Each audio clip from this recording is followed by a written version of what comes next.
تنقیدی نگاہ نہیں رکھتی. آپ نے اگر صرف پارلیمان کی اگر آپ بات کریں تو جو فیصلہ تحریر کیا سید منصور علی شاہ صاحب نے, اسے آپ کیا کہیں گی؟ یا جو یحییٰ آفریدی صاحب نے کامنٹ دیے پہلے بینچ میں, اسے کیا کہیں گی؟ یا جسٹس امین اللہ نے جو اپنے آپ کو ریکیوز کیا, اسے آپ کیا کہیں گی؟ یا جسٹس مندو خیل نے جو اپنے آپ کو ریکیوز کیا, اس کے بارے میں کیا تبصرہ کریں گی؟ یا جسٹس اطہر من اللہ نے جو اپنی پرسوں دی ہے ایک تفصیلی انہوں نے اپنا جو ڈسینٹنگ نوٹ تھا جو سامنے رکھا ہے, اسے کیا کہیں گے؟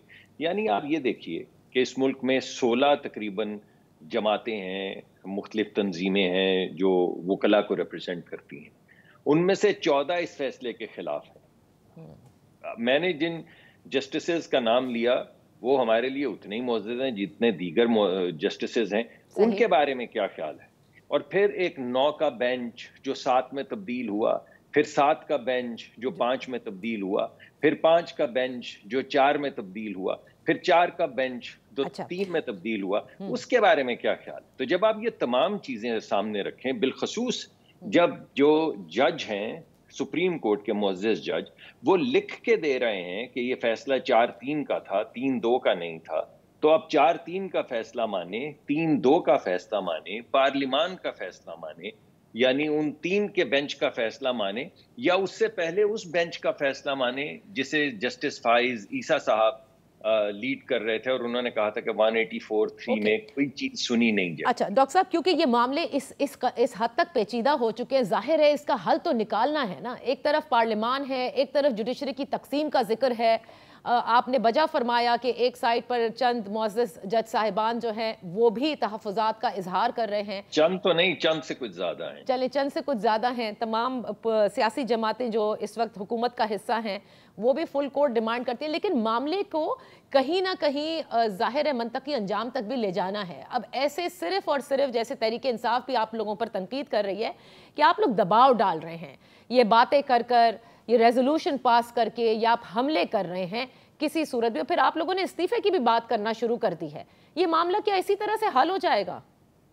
دیکھیے, اگر آپ ایسی بات کریں تو پھر آپ کو یہ بھی کہنا ہوگا کہ مبینہ طور پہ کیا جسٹس قاضی فائز عیسیٰ صاحب عدالت پہ پریشر ڈال رہے ہیں, یا جن جسٹسز کے میں نے نام لیا, اطہر من اللہ صاحب, تمام معزز جج ہیں, مندو خیل صاحب, یا جسٹس امین الدین صاحب, یا یحییٰ آفریدی صاحب, یا منصور علی شاہ صاحب, یہ کیا پریشر ڈال رہے ہیں عدالتوں پہ؟ یعنی کوئی تو حق کی بات کر رہا ہوگا نا.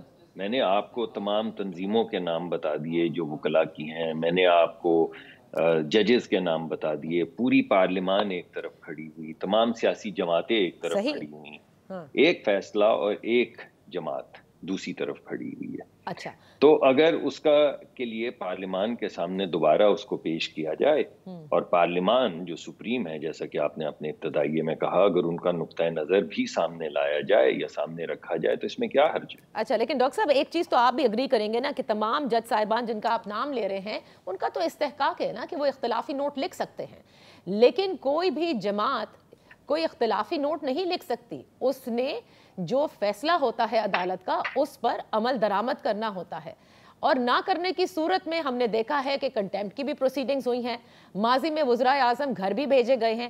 اسی لیے میں اپنے اس پہلے سوال پر واپس آتی ہوں.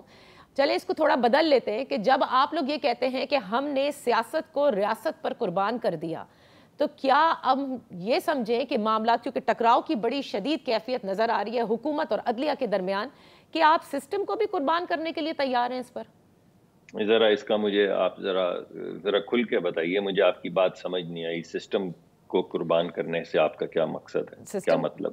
سسٹم کو قربان کرنے کا مطلب یہی ہے کہ ایک پرائم منسٹر نااہل بھی ہو سکتے ہیں, گھر بھی بھیجے جا سکتے ہیں, دوسرا خدا نہ خواستہ کوئی بھی غیر جمہوری جو ہے عمل دخل بھی ہو سکتا ہے, یا شاید اس کی آپ لوگوں کو ایک طرح سے وہ کہتے ہیں نا کہ کانفیڈنس ہے کہ ابھی سب سیم پیج چل رہا ہے تو کچھ ہوگا نہیں.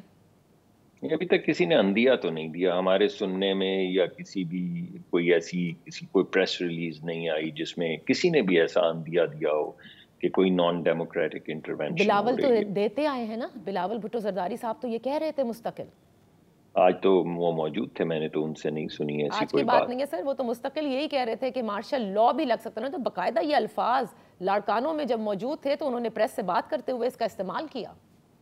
دیکھیے میرے سامنے تو ابھی میں تو ان کی بڑی رسپیکٹ کرتا ہوں اور ضرور ان کے پاس کوئی انفارمیشن ہوگی جس کی بنیاد پہ انہوں نے یہ کہا ہوگا، لیکن مجھے تو کم از کم جو کوریڈورز ہیں اسلام آباد کے اس میں کوئی ایسی بات سنانے میں نہیں آئی، نہ میں نے کہیں سے اڑتی پڑتی سنی ہے کہ کوئی انٹرونشن جو ہے اسے کیا جا رہا ہے. اور آج تو یہ فیصلہ ہوا ہے کہ پارلیمان کے سامنے یہ بات رکھ دی جائے، تو پارلیمان کے سامنے رکھنے میں کیا کنٹمپٹ ہے؟ کیا پارلیمان اگر کوئی فیصلے کرتی ہے تو وہ کنٹمپچوس ہیں کورٹ کے فیصلوں پہ؟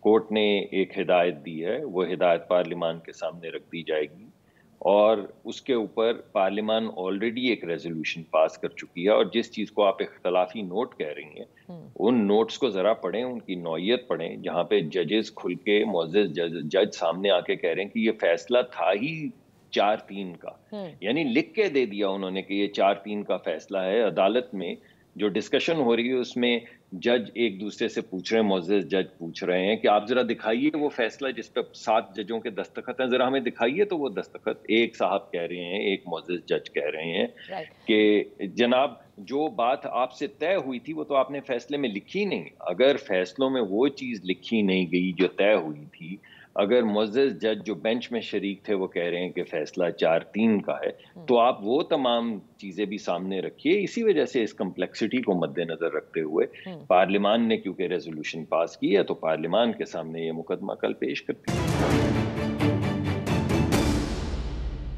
ڈاکٹر صاحب ٹو بی ویری فیئر، لگتا یوں ہی ہے کہ 14 مئی کو پنجاب کے انتخابات ہوتے نظر نہیں آ رہے، اور جیسے آج احسن اقبال صاحب بھی مستقل کہہ رہے تھے کہ ایک وقت میں ہی تمام تر انتخابات ہوں گے، یہ الگ الگ نہیں ہو سکتے، تو اس کے لیے ظاہر ہے آپ لوگ بھی اپنی تمام تر اسٹریٹجیز اسی حساب سے ڈیزائن کر رہے ہیں. دیکھیے بات یہ ہے کہ ہم لوگ جو یعنی وزیر اعظم یا دیگر جو اراکین ہیں کیبنٹ کے، کابینہ کے، وہ سارے تو پارلیمان سے آئے ہیں نا جی. تو ہمارے لیے سب سے زیادہ جو چیز سپیریئر ہے وہ تو ول آف دا پارلیمنٹ ہے. تو ول آف دا پارلیمنٹ کے خلاف تو ہم نہیں جائیں گے نا، ہم انہی میں سے تو ہیں.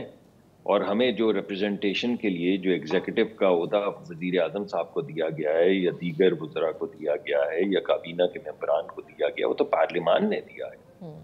پارلیمان نے الیکٹ کیا ہے وزیر اعظم کو، اور وزیر اعظم نے پھر پارلیمان ہی میں سے کابینہ بنائی ہے. تو اس وجہ سے پارلیمان کے سامنے رکھنے میں جو آپ کہہ رہی ہیں بات، ہو سکتا ہے اس کا ایک کانسیکوینس یہ نکلے، لیکن یہ کہ will fly in the face of the parliament, یہ ذرا ہمارے لیے، میرے خیال میں کسی کے لیے بھی جو ڈیموکریٹک پروسیس سے آیا ہو، مشکل ہو جائے گا. تو ڈاکٹر صاحب کیونکہ ول آف دا پارلیمنٹ کا ذکر آپ کر رہے ہیں، کہیں نہ کہیں اب یہ بات آپ لوگ بھی سوچ رہے ہوں گے کہ آپ لوگ کیونکہ بڑے ببانگ دوہل یہ کہتے تھے عمران خان صاحب سے کہ اگر آپ کو فوری الیکشن چاہیے تو کر دیں اپنی اسمبلیاں ڈیزالو، جہاں جہاں آپ کی صوبوں میں حکومت ہے ہم الیکشن کرا دیتے ہیں. شاید آپ لوگوں نے یہ مس کیلکولیٹ کیا تھا، یہ تھاٹ کہ وہ ایسا نہیں کریں گے، لیکن وہ کر گزرے ہیں. اور اب آپ کے لیے اور ان کے لیے، دونوں کے لیے آپشنز جو ہے وہ بہت کم نظر آ رہے ہیں، اور اسی لیے یہ بار بار بات ہو رہی ہے کہ ایک ڈائیلاگ ہونا چاہیے، جس کا کہ پیپلز پارٹی نے بھی کہا کہ راستے بند نہیں ہونے چاہیے. تو کیا پاکستان مسلم لیگ نون تیار ہے کہ عمران خان صاحب کی جماعت کے ساتھ بیٹھ کر اب الیکشن کی تاریخ کے اوپر اس تمام معاملات کو حل کرنے کے لیے مشاورت کر لے؟ دیکھیے ایک تو میں آپ کی بات کا جواب ضرور دیتا ہوں، لیکن ایک طرح سے تو پی ٹی آئی اور بالخصوص عمران خان صاحب نے تو گڈی گڈے کا تماشا بنا دیا نا پارلیمان کو، کہ میں نہیں بولتا، میں نہیں بولتی، میں نہیں کھیلتا، میں نہیں کھیلتی. یہ کس قسم کی بات ہے؟ یہاں پہ لوگوں کے مسائل حل کرنے کے لیے پارلیمان بنائی جاتی ہے، جس میں لوگ بیٹھتے ہیں، تنقیدی جائزہ پالیسیز کا لیتے ہیں، ملک کو آگے بڑھانے کی کوشش کرتے ہیں. ان کا تو نقطہ نظر ہے کہ آئی پلے اور نو پلے. وہ اپنی پارٹی میں بھی یہی رویہ رکھتے ہیں اور پارلیمان کے ساتھ بھی یہی رویہ رکھتے ہیں. بھائی نواز شریف صاحب کو ہٹا دیا گیا تھا، وہ چلے گئے تھے، تو آپ کون سے ایسے سرخاب کے پر ہیں کہ if I don't play then there can't be any play؟ یہ کیا بات ہے؟ تو میرے خیال میں خان صاحب کو بھی کچھ سیاسی بصیرت اور تھوڑی سی پولیٹیکل میچورٹی دکھانے کی ضرورت ہے، اور انہیں دکھانی چاہیے اگر وہ اسٹیٹسمین بننا چاہتے ہیں. کیونکہ ابھی تو وہ جو چیزیں کر رہے ہیں وہ کسی لیڈرشپ کے بھی قریب نہیں آتی، اسٹیٹسمین شپ کے تو خیر کیا قریب آئیں گے. وہ سڑکوں پر آنے کا اندیا دے چکے ہیں آج ہی. جی آپ فرمائیے, آپ کچھ کہنا چاہ رہے ہیں؟ میں کہہ رہی ہوں ڈاکٹر صاحب آج ہی وہ کہہ چکے ہیں کہ اگر الیکشن وقت پر نہیں ہوئے وہ پھر سڑکوں پر آئیں گے, یعنی سیاسی عدم استحکام رہے گا. آئیں تشریف لائیں, کیا حرج ہے, جتنی دفعہ جی چاہے ان کا آئیں, بس قانون شکنی نہ کریں. اب وہ اگر ریگریٹ کر رہے ہیں کہ وہ ہو مجھ سے توڑوا دی, میرے ہی کچھ عزیز دوستوں نے توڑوا دی, اچھی بھلی میری حکومت تھی, بھائی جہاں پہ, اور وہ جو تحلیل بھی ہوئی اسمبلی اس کی بھی روداد آپ کے سامنے ہے, اس کے اوپر بھی جو سیاسی مبصرین, لیگل مبصرین اور کچھ ججز کی جو ہیں جو ان کی کامنٹس ہیں وہ آپ کے سامنے. صحیح. یعنی آئین میں صاف صاف لکھا ہے کہ اگر کوئی شخص فلور کراسنگ کرے گا تو وہ ڈسکوالیفائی ہو جائے گا. یعنی فلور کراسنگ کرے گا تو بھی ڈسکوالیفائی ہوگا نا. اگر وہ اپنی پارٹی کے خلاف ووٹ دے گا تو پھر ہی ڈسکوالیفائی ہوگا نا. تو یہ کیسے ہو سکتا ہے کہ اس کا ووٹ کاؤنٹ نہ کیا جائے, یعنی اس نے ووٹ دیا نہیں لیکن اس کو ڈسکوالیفائی کر دیا جائے. یہ جو روایات طے ہوئی ہیں, جس طرح سے کانسٹیٹیوشن کو لکھنا عدالتوں نے شروع کر دیا ہے, انٹرپریٹیشن اور ایڈجوڈیکیشن کام ہے عدالتوں کا, آئین لکھنا تو پارلیمان کو یہ کام دیا گیا ہے. اور اگر کسی نے آئین لکھنا ہے تو انہیں چاہیے کہ وہ آ کے دوبارہ سے ایک سیاسی معاملے میں شرکت کریں, کسی پارٹی کے ذریعے الیکشن لڑیں, جیتے اور آ کے آئین سازی کریں. اچھا, ویری کوئکلی, آپ عمران خان صاحب کی جماعت کے ساتھ بیٹھ کے مذاکرات کے لیے تیار ہیں یا نہیں ڈاکٹر صاحب؟ یہ دیکھیے, مجھے لگتا ہے کہ اس وقت کسی کو بھی خان صاحب کے اوپر اعتماد نہیں رہا, نہ اداروں کو اعتماد رہا, نہ عدالت کو اعتماد رہا, نہ میڈیا کو اعتماد رہا, اور نہ فرینکلی ہمیں اعتماد ہے. وہ کہتے کچھ ہیں, کرتے کچھ ہیں. جب ان کے جی میں کچھ آتی ہے, ان کی مرضی کے مطابق چیز نہیں ہوتی, تو آپ جو مرضی مذاکرات کر رہے ہوں وہ پھاڑ کے اسے باہر پھینک دیتے ہیں. اگر کوئی سنجیدہ لوگ ہوں گے, کوئی سنجیدہ بات کرنا چاہیں گے تو ضرور بات ہوگی. لیکن خان صاحب کس طرح سے گارنٹی کریں گے کہ جس طرح پہلے وہ بیچ ملاقات کے باہر نکل آتے تھے, کبھی سائفر نکال کے ہاتھ میں آ جاتے تھے کہ امریکہ نے ہمیں الٹا دیا, کبھی فون اٹھا کے کہہ دیتے تھے کہ فرانس کے صدر کا فون آ گیا, میں نے کہا میں بات نہیں کروں گا, کبھی ایک دوست ملک کو کہہ دیتے تھے بھائی انہوں نے ہمیں منع کر دیا ورنہ ہم تو جا رہے تھے, پھر کہہ دیا کہ او ہو ان کی باتوں میں ہم آگے, ہمیں آ جانا چاہیے تھا. یہ اس طرح گڈی گڈے کا کھیل نہیں ہوتا. اس وجہ سے ان کو چاہیے کہ وہ تھوڑی سنجیدگی دکھائیں. اگر وہ سنجیدگی دکھاتے ہیں اور اعتماد پیدا ہوتا ہے تو بات ہو سکتی ہے, مگر اس وقت کوئی ان پہ اعتماد کرنے کو تیار نہیں. فواد چودھری صاحب نے تو یہ کہا ہے نا کہ وہ چاہتے ہیں کہ تحریک انصاف, اسٹیبلشمنٹ اور حکومت تینوں مل کر بیٹھ کر مذاکرات کریں, کیونکہ یہی ایک کس سے بات کریں نا. دیکھیے کس سے بات کریں, خان صاحب سے, جنہوں نے کیمپین چلا دی. ابھی chief of the army staff مقرر نہیں ہوئے تھے تو ان کے خلاف کیمپین چلا دی اور کہہ رہے تھے کہ ہمیں صرف ایک شخص کے اوپر اعتراض ہے. یعنی یہ کیا ہو رہا ہے کہ آپ جب ہیں وزیر اعظم تو آپ کہتے ہیں میرا استحقاق ہے, میں جس کو مرضی لگاؤں, اور جب ایک آ رہے ہیں چیف, ایک پروسیس کے ذریعے آ رہے ہیں, سینئر موسٹ آدمی آ رہے ہیں, تو آپ نے پہلے سے ان کو ملائن شروع کر دیا. آپ نے شہداء کے خلاف کیمپین شروع کر دی. آپ نے کیا کیا نہیں کیا. اچھا, آپ نے کہا کہ آدھے جرنیل وفادار ہیں تو آدھے کیا ہیں بھائی, اور آدھے بہادر ہیں تو آدھے کیا ہیں بھائی. تو جب اس طرح کی آپ گفتگو کریں گے تو پھر بعد میں آپ پہ اعتماد کرنا مشکل ہو جائے گا, کیونکہ وہ جب بدلتے ہیں, جس کو وہ کہتے ہیں یو ٹرن, اور بڑی وہ اپنی یعنی پراؤڈلی کہتے ہیں کہ سیاست کا محور یو ٹرن ہے. جس شخص کی سیاست کا محور یو ٹرن ہو اس کی بات پہ آپ کیسے اعتماد کریں گے. چلیں ڈاکٹر صاحب, 1 سال کا وائٹ پیپر تو انہوں نے جاری کر دیا عمران خان صاحب نے, بڑی محنت کر کے. ہم بھی کل آ کے آپ کو 1 سال کی کارکردگی پرانی جو میں تو یہی آپ سے پوچھنا چاہ رہی تھی کہ 1 سال گزرنے کے بعد جس میں آپ لوگوں نے یہ حکومت بھی لی, کوئی ایک چیز جو کہ بتا سکیں کہ آپ سیلیبریٹ کر سکیں کہ ہم نے یہ کچھ بہتر کر دیا اس ملک کے لیے, اس قوم کے لیے, تو یہ تو جاننا حق بنتا ہے ملک کی آبادی کو بھی نا. ویسے تو میں نے کل اس کا ذکر پریس کانفرنس میں کرنا تھا, لیکن اب آپ نے سوال پوچھ ہی لیا, تو یہ بتائیے کہ اس ملک میں 10-15 سال سے سرکولر ڈیٹ چل رہا تھا گیس کا, ہم نے ختم کر دیا نا, اور 8 مہینے میں ختم کیا نا. ویل ہیڈ سے نکلنے والی گیس کا سرکولر ڈیٹ 0 ہے. 1700 ارب کا ہو چکا تھا سرکولر ڈیٹ, جو 33% سے بڑھ رہا تھا ہر سال, ہم نے ختم کر دیا. تو اس کا فائدہ کس کو ہوگا. ہم نے ملک میں گیس سیکٹر میں امیر اور غریب کو علیحدہ کر دیا. غریب آدمی اور امیر آدمی جب ایک ہی جتنی گیس اب استعمال کریں تو امیر آدمی کو 2 گنا سے 3 گنا زیادہ پیسے دینے پڑیں گے. بعض بریکٹس میں شاید 300% سے بھی زیادہ دینے پڑیں گے. تو امیروں سے زیادہ پیسے لے کے غریبوں میں تقسیم کر دینا, کیا یہ پہلے کسی کو خیال نہیں آیا کہ اس ملک میں غریب ہیں یا ابھی صرف غریب رہتے ہیں. تو ہم نے سرکولر ڈیٹ زیرو کر دیا, ہم نے امیروں سے زیادہ پیسے لے کے غریبوں میں بانٹ دیے. اب ہم کوشش کر رہے ہیں پیٹرولیم کا ایک ایسا ہی نظام لانے کا جس میں زیرو سبسڈی ہوگی, ایک ڈھیلے کی سبسڈی نہیں ہوگی, ایک ڈھیلے کا بجٹ کے اوپر پریشر نہیں ہوگا. اور وہ اسکیم اپنے فائنل مراحل میں ہے جس میں غریب آدمی امیر آدمی سے 100 روپے کم پیٹرول کے پیسے دے گا. تو یہ پہلے کسی کے خیال میں نہیں آیا, تو یہ سب ایک سال میں ہوا. آپ نے میری پریس کانفرنس بہرحال خراب کر دی آج. اچھا, لیکن ڈاکٹر صاحب اس پر یہ جو آپ کا پورا پلان ہے اس پر تو میں آپ کے ساتھ ایک الگ نشست رکھنا چاہوں گی, کیونکہ اس پر بہت ساری ایسی گفت و شنید ہے جو کہ ہونی ہے, بہت سارے لوگوں کے اعتراضات بھی اس پر ہیں. دیکھیے اس پہ تو بات نہیں کرتا کوئی.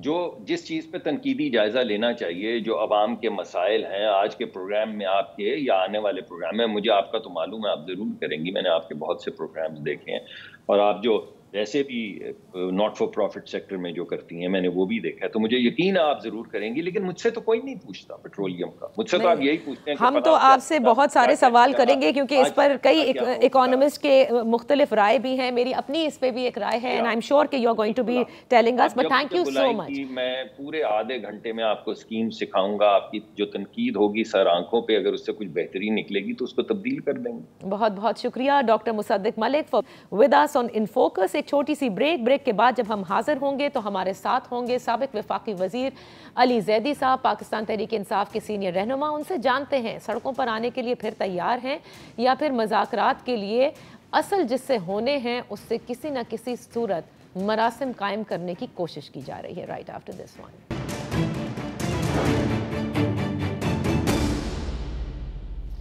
Welcome back. ان فوکس ہیں علی حیدر زیدی, سابق وفاقی وزیر ہیں, پاکستان تحریک انصاف کے سینئر رہنما اور پاکستان تحریک انصاف سندھ کے صدر بھی ہیں. Thank you so much for joining اس.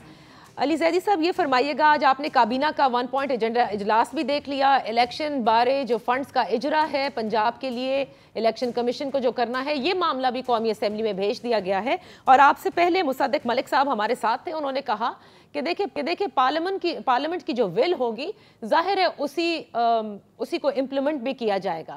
اب یہاں سے تحریک انصاف کے پاس اب کیا رہ جاتا ہے؟ 2 حکومتیں آپ نے گوا دیں, پارلیمنٹ آپ چھوڑ چکے ہیں, الیکشنز آپ چاہتے تھے, آج پورا 1 سال مکمل ہو گیا لیکن الیکشنز بھی نہیں ہو رہے.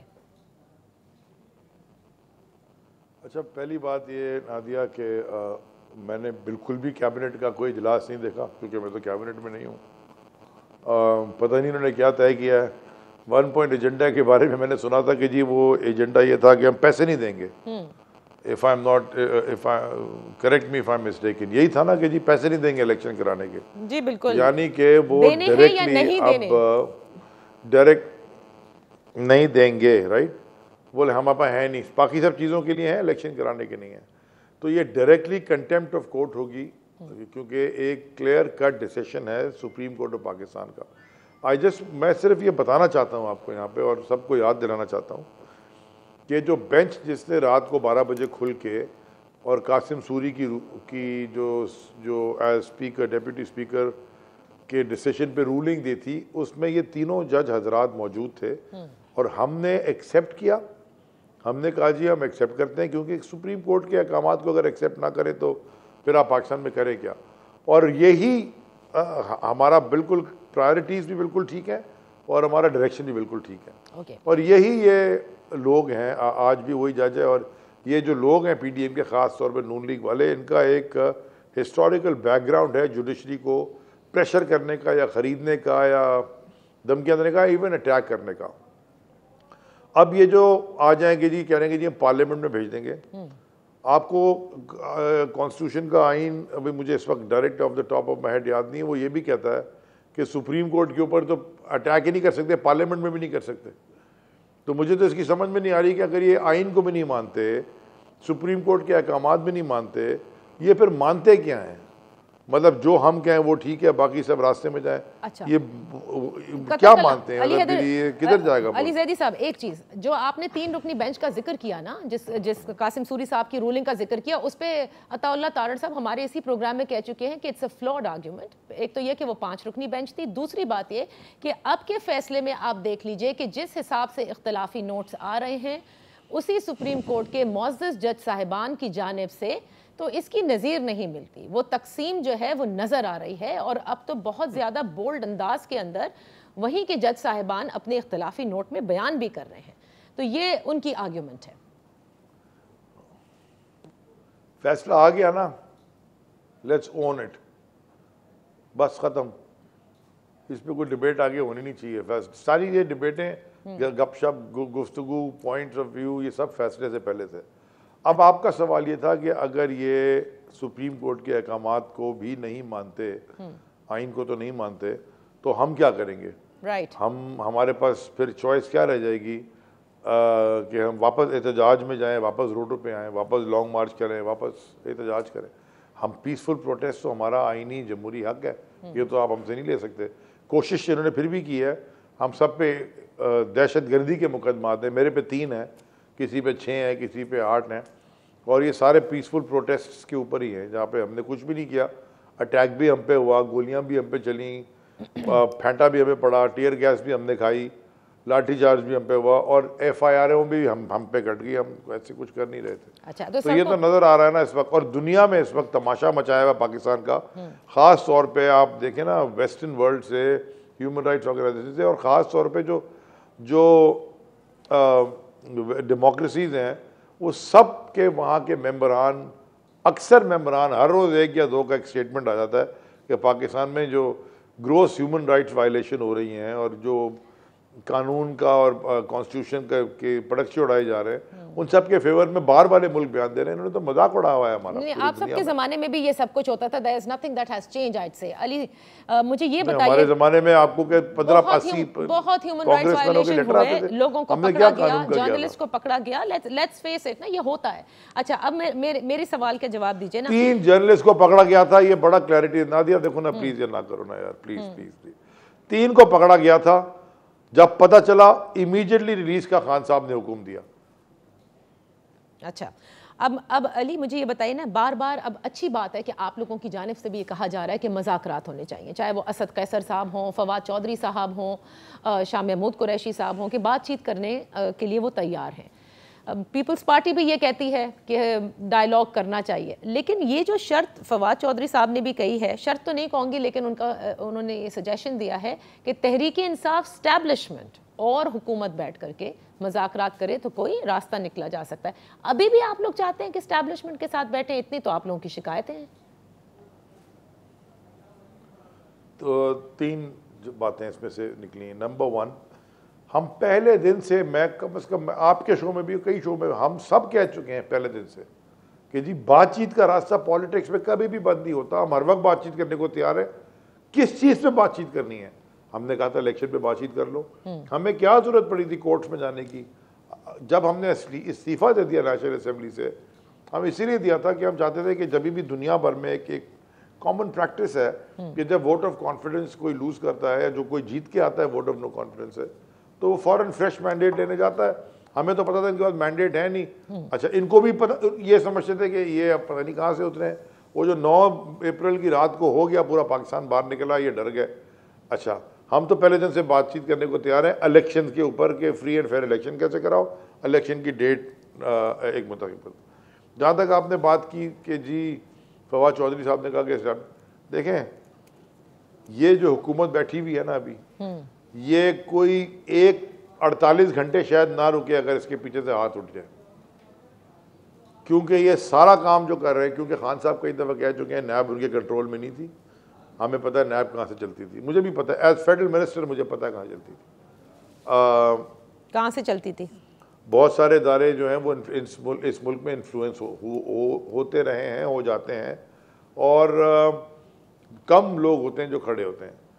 سو دیرفور یہ ایک, اگر فواد نے کہا ہے کہ وہ بیٹھے ایز اے گارنٹر بیٹھ جائیں, بیکاز ان کی بات پہ تو کسی کو بھروسہ ہی نہیں ہے. یہ تو وہ ہیں کہ ہم الیکشن کا بائیکاٹ کر کے بیٹھے تھے 2008 میں. علی, آپ یہ کہہ رہے ہیں کہ موجودہ حکومت ایک دن نہیں کھڑی رہ سکتی اگر ان کے پیچھے سے ان کی سپورٹ نہ چلی جائے. Are you talking about the same support جو آپ لوگوں کے ساتھ تھی, سیم پیج والی؟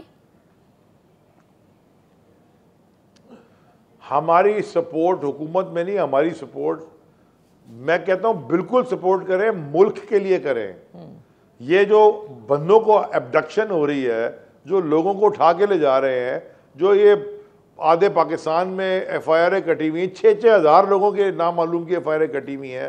جو اسد عمر کے اوپر ڈکیتی کا پرچہ ہو گیا ہے, میرے اوپر دہشت گردی کے پرچے ہوئے ہیں, عمران خان پہ تقریباً ان کی 150 ہونے لگی ہے پرچے ہوئے ہیں. اس چیز کے پیچھے تو نہیں کھڑی ہونی چاہیے نا. اگر ہمارے ساتھ کیا کھڑی تھی, قطر سے گیس کی ڈیل کرنی ہے. علی پرچے کون کرا رہا ہے؟ حکومت کرا رہی ہے, حکومت کرا رہی ہے یا حکومت کے پیچھے جو کھڑے ہیں جن کی طرف اشارہ کر رہے ہیں وہ یہ پرچے کرا رہے ہیں؟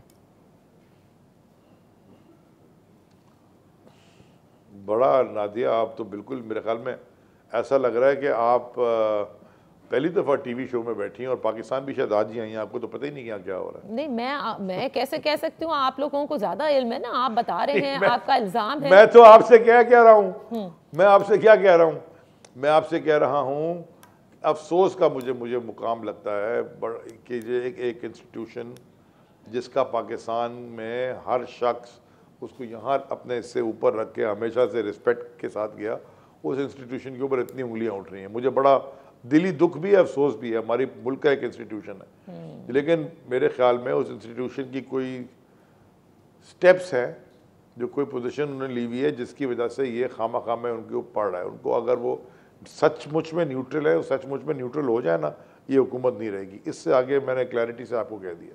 واہ زبردست. اور انہی کے ساتھ بیٹھ کر آپ مذاکرات بھی کرنا چاہتے ہیں, اور آپ یہ بھی چاہتے ہیں کہ وہ گارنٹر کی طرح. ہم نے ان سے میں نے آپ سے کہا ہو سکتا ہے کہ گارنٹر بنا لیں ان کو, ہمیں کیا پتا, مجھے نہیں پتا کیا فواد کی بات ہوئی ہے, لیکن وہ ایک سٹیک ہولڈر تو اس ملک میں ہے نا, 40 سال تو ان کی حکومت رہی ہے. اچھا ابھی ڈاکٹر مصدق ملک ہمارے ساتھ تھے آپ سے پہلے, اور وہ یہ کہہ رہے تھے ڈائلاگ کے حوالے سے کہ ہم کیوں بات کریں, کیونکہ عمران خان صاحب پر اب کوئی اعتماد نہیں کرتا. وہ کہتے کچھ ہیں اور وہ پھر اس کے 2 منٹ کے بعد کچھ اور کہنے لگتے ہیں, اور بالشمول حکومت کوئی بھی ادارہ بھی ان پر اعتماد نہیں کرتا, لہٰذا بات چیت تو نہیں ہو سکے گی. یہ اخذ کیا میں نے ان کی پوری باتوں سے کہ مطلب نہیں ہو سکے, ہو سکتا ہے ہو جائے, بیکاز سیاست میں ظاہر ہے حرف آخر کوئی چیز نہیں ہوتی. لیکن آپ سمجھتے ہیں اس پورے کولیشن گورنمنٹ کے اندر پاکستان پیپلز پارٹی شاید وہ جماعت ہے جس کے ساتھ آپ لوگ بیٹھ کر بات کرنے کو تیار ہیں, یا ان کے ذریعے؟ کیا ہم لوگ بیٹھ کے بات کریں گے آصف زرداری کے ساتھ؟